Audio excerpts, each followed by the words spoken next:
Hey, so my name is Trevor Lohrbeer. I am on the search for the right co-founder for my startup, Day Optimizer. Day Optimizer is a time management web app for solopreneurs that helps them better plan their day so that matches their priorities using guided workflows based on neuroscience principles. I am here with Dr. Matthew Jones from Cofounder Clarity to talk about the process of finding a co-founder. So I have realized that for me to move forward in my business, I really want a marketing / business development co-founder to work with me on this journey to help grow the business. Day Optimizer has a small base of customers who use it daily, paying customers, but growth is very slow. And I'm trying to juggle too many things. I'm jumping between product, between marketing, and customer success, all the things that are needed to make a customer successful. And I need some help there.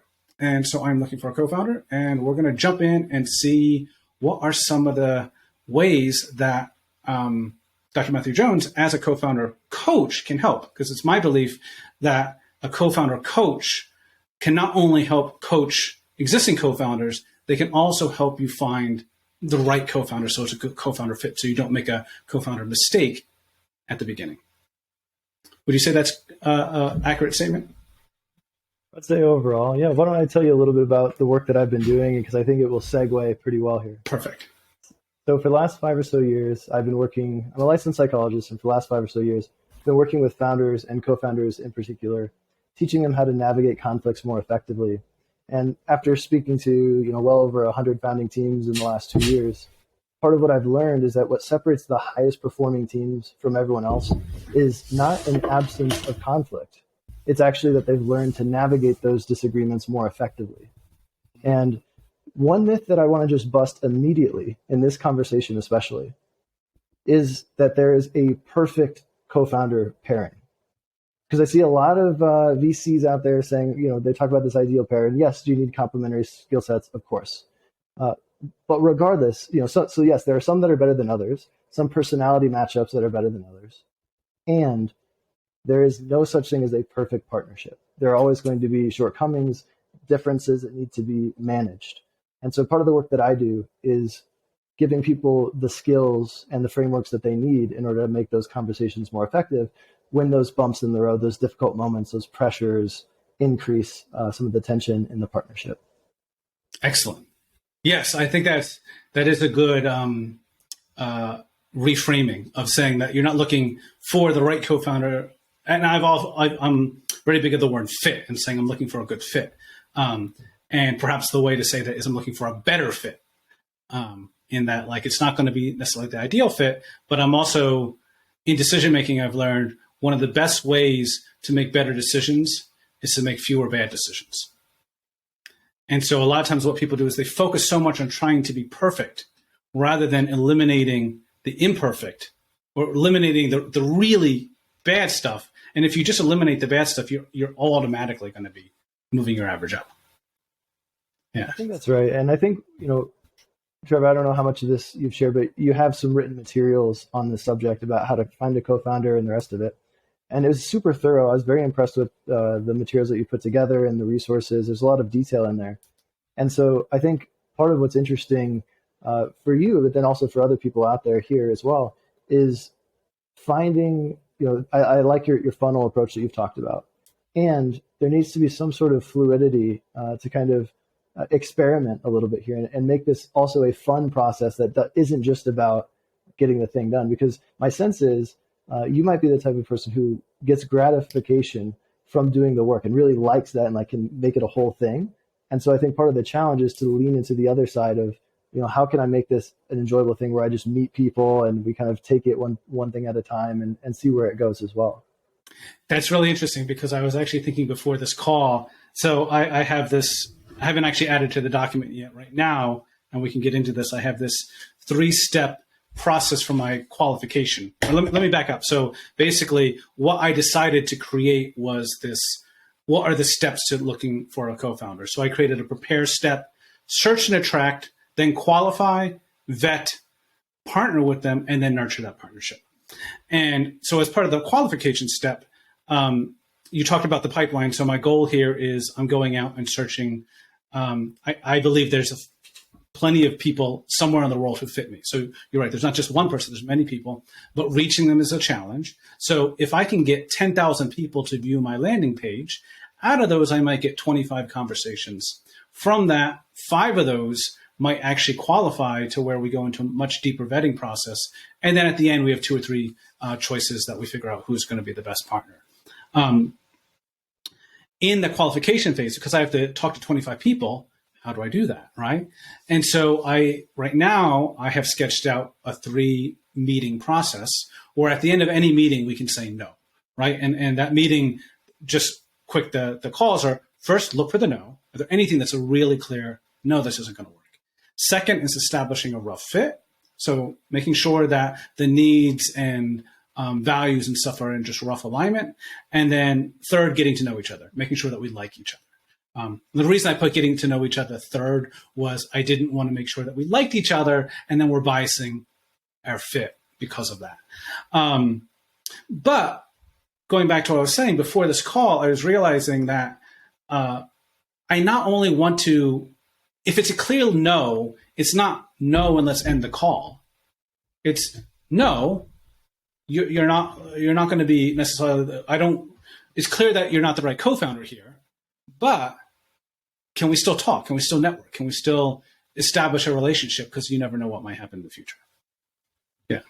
So yeah, and you're right. I probably need to make sure I'm bringing more fun into that process all the way along, because I have a very structured thinking process.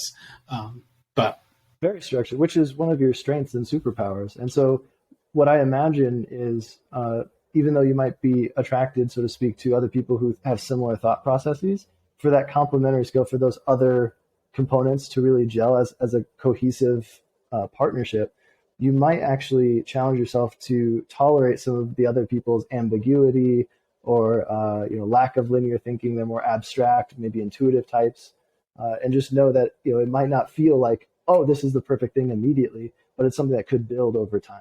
Yeah, that's a good valid point, because I do tend to be biased toward people who are structured, but I actually over my entrepreneurial career, I've learned to value the people who have this ephemeral quality that I can't even put my hand on.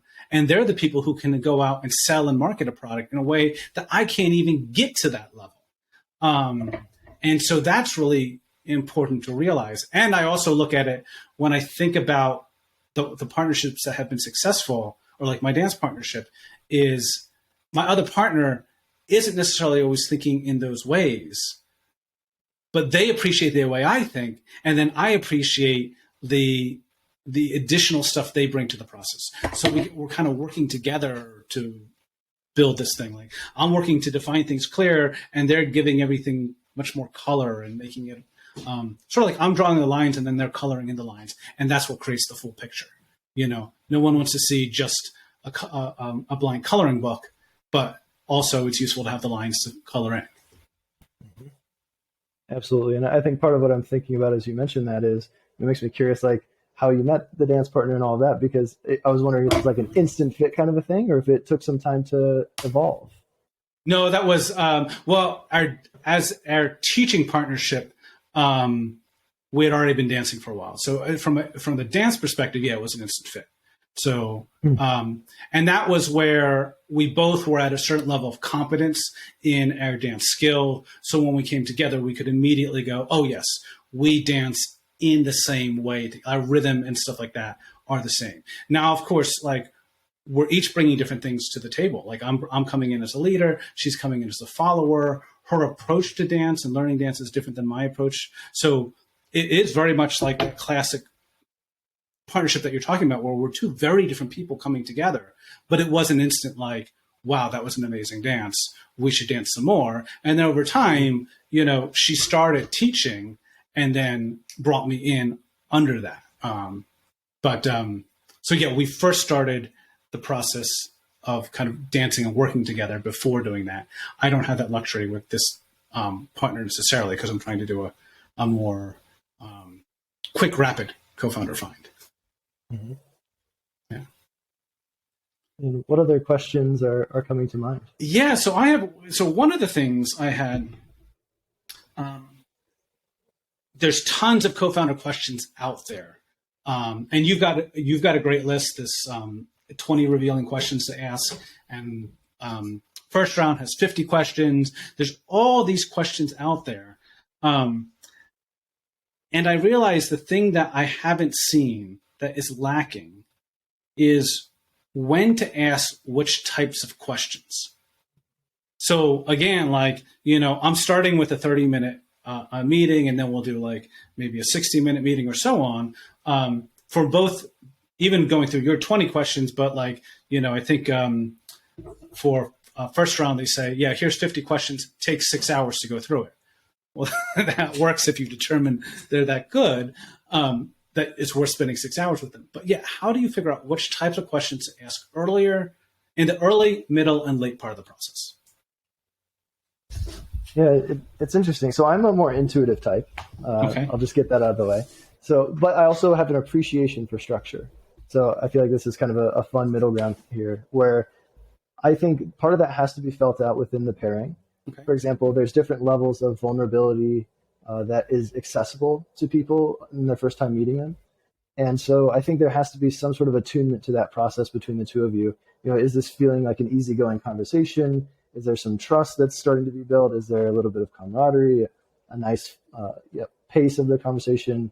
So paying attention to those tone elements, I think that can be the data that informs how deep you go and how quick. On the other hand, I think there is value in having some of those big overarching questions about values, about motivations, about some of those higher level type of things early. And because that can really reveal quite a bit about the person, and also let you know, are we like roughly similar or complementary? Is there a world where our Venn diagrams, our circles can overlap here, or are we too far apart here?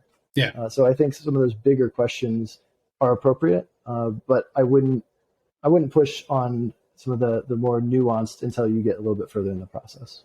Gotcha. I like that. Big versus nuanced is like, basically, what is the learning each of you are going to get from the question? Is it going to be like a big revelation, or is it going to be a more nuanced thing? And the big revelations are more important earlier in the process. That makes sense. And I also think let's make room for likability here, right? Like, are you able to talk casually about what their other interests are? I do think that's a very appropriate place to start as well, aside from like history and present day stuff. Seeing, okay, could we also get along here personally? And I know some people in their co-founder relationships like a degree of professionalism.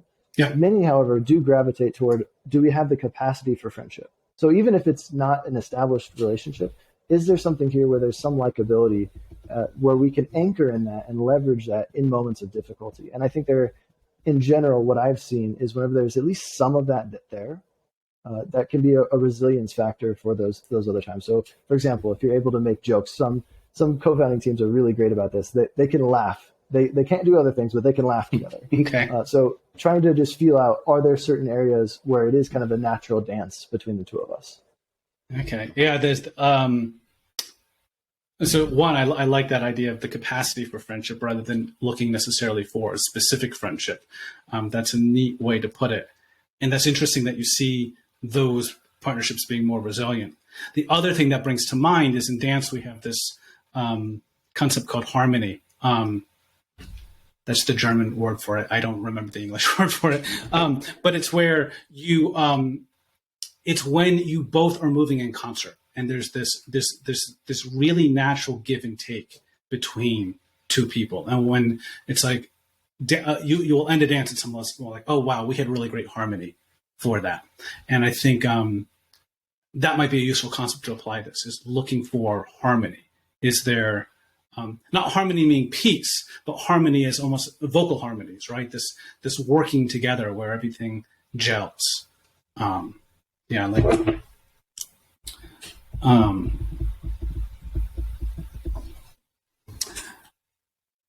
let me jump over to conflict then. We're going from harmony to conflict. It's a perfect segue. Because I think that is one of the areas, well, you mentioned at the beginning, like teams that manage conflict well are the ones that are able to succeed and perform well. And so two different things I want to introduce and then hear your thoughts on them is one is you had a great article on attachment theory where there was secure, anxious, and avoidant attachment, and that the idea was when you're very young, if your mother leaves the room, do you cry when your mother leaves the room? Are you okay? And then when the mother returns, do you reconnect or not? And I forget the exact thing, but secure is when your mother leaves the room, you're generally okay. And then you reconnect with your mother when she comes back. Anxious is when your mother leaves the room. You're anxious and you're just like, oh, where is she? And then you get soothed when you come back. And then avoidant is where you're kind of like a little bit more detached to the whole process, is my understanding. And I've seen that. I also understand that from the perspective of relationships. And I feel that for me, I don't think of it as an internal personality characteristic, but it depends upon each relationship. I might be in a secure and anxious or avoidant state in those relationships. Having that as a theory or words to use was really useful. The other thing I want to bring in is the 4 types of marriages from John Gottman, where he talked about volatile, validating, conflict avoiding, and hostile.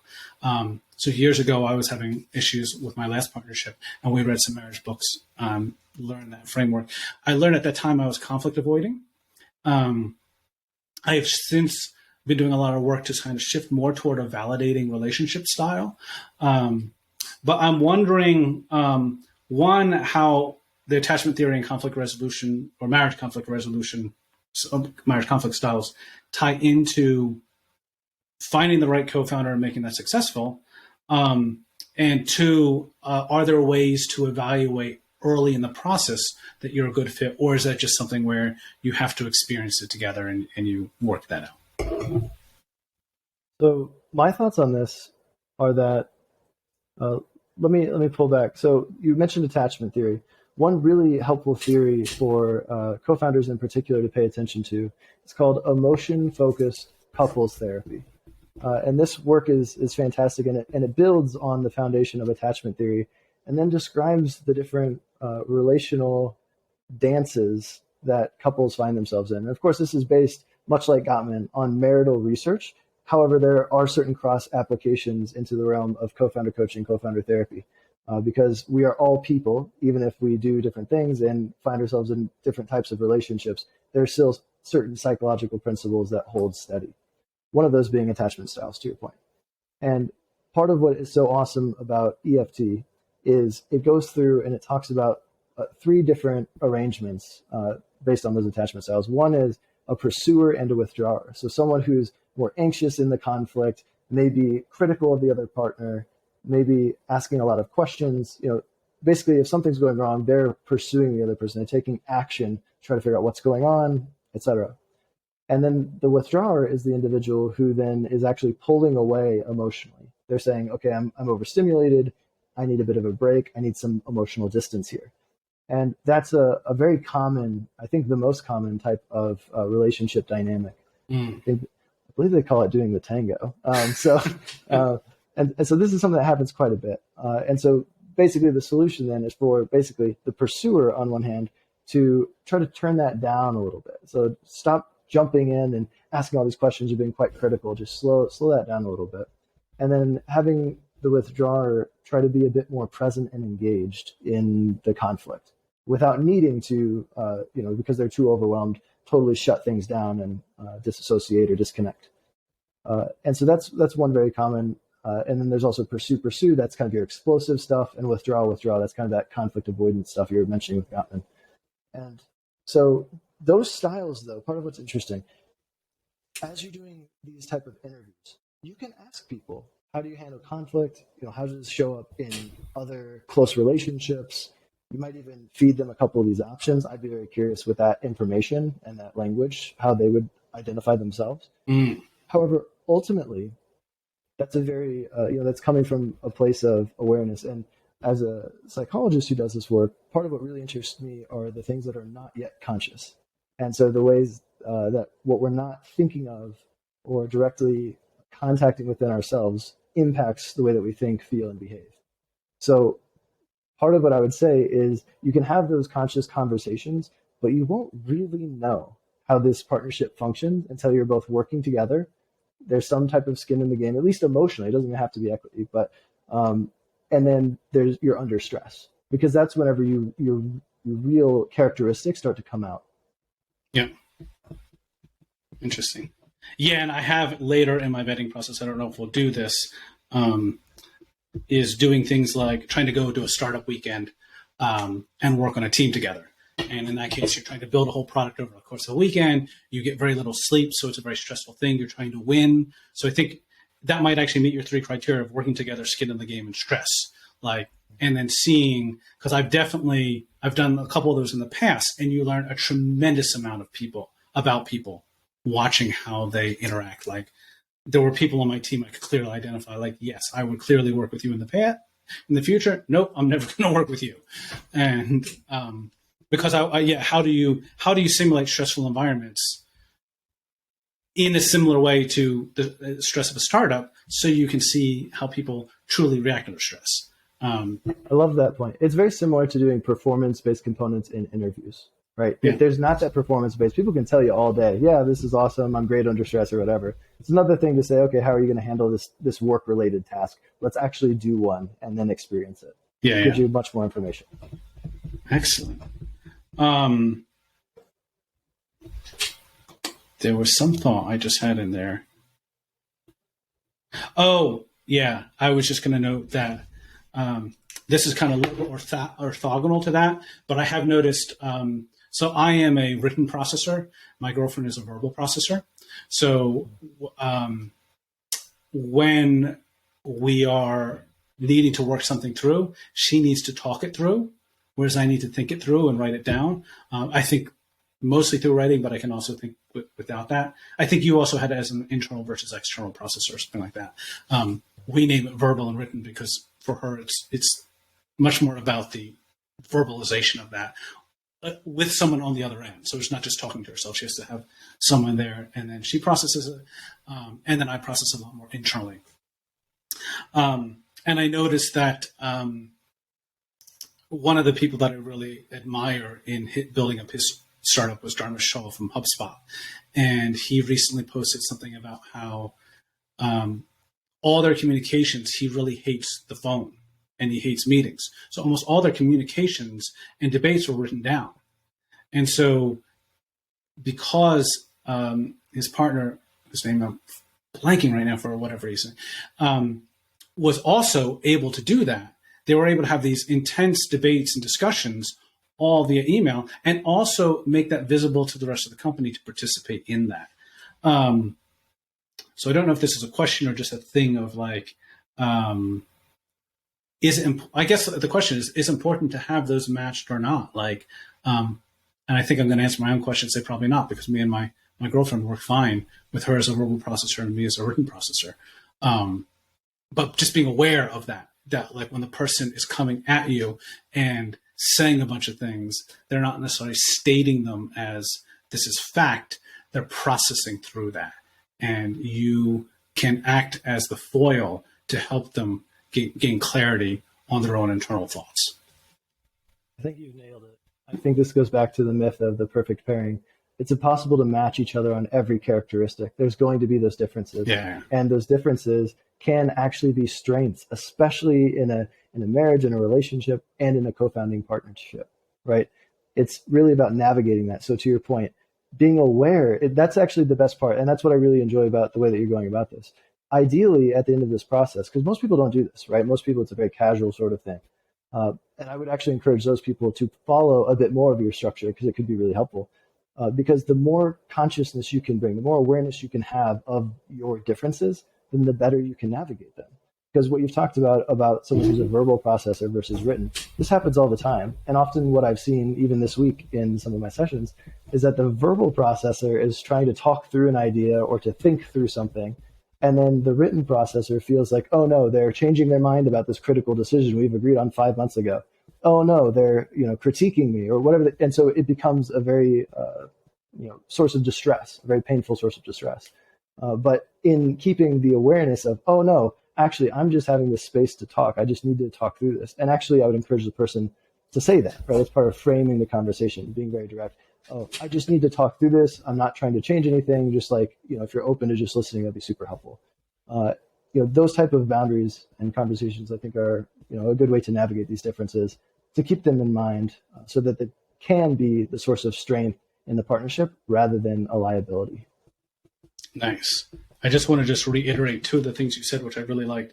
I really liked the that more awareness of your differences. The more awareness of your differences that you have, the better you can navigate them. That's a really nice, succinct insight there.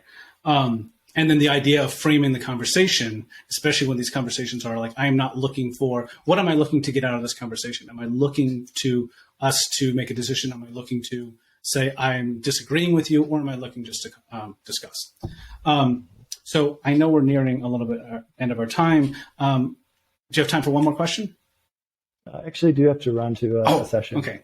Well, thank you so much for doing this. This has been awesome. I have learned a lot, and hopefully other people have learned a lot because we recorded this. So yeah, this has been great. We'll do the classic, where can people find out more about Cofounder Clarity and all that if they want to? Sure. So you can go to cofounderclarity.com. You can also Google co-founder coaching, co-founder therapy, and hopefully my website will be there. And we'd love to hear from you. Perfect. Thank you so much. All right. Thank you. Bye. Bye.